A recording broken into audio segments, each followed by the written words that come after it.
اللہ بڑا ہے اور اللہ کی بڑائی ہم نے بیان کرنی ہے اپنے زبان سے بھی اور عمل سے بھی، لیکن اگر ہم اپنے عمل سے اللہ کی بڑائی نہ بیان کریں، وَرَبَّكَ فَكَبِّرْ یا ایھا المدثر قم فانذر وَرَبَّكَ فَكَبِّرْ، آج بھی ہم رب کو تو نہیں بڑا کر رہے سامنے کرام، تھوڑا سا غور کریں نا اس بات۔ ہم نے تو اپنے نفس کو بڑا سمجھ لیا ہے، ہماری خواہشات کی اہمیت ہے ہماری میں اور میں۔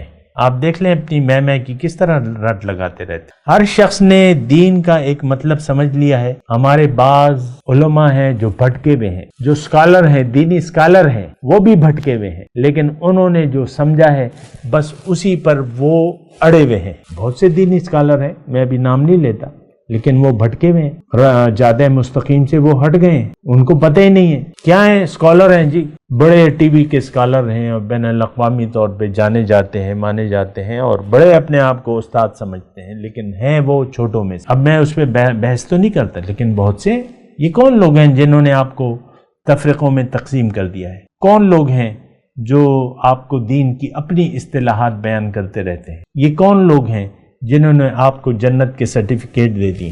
یہ تو وہی لوگ ہیں جو آپ کو عمل سے بیگانہ رکھنا چاہتے ہیں۔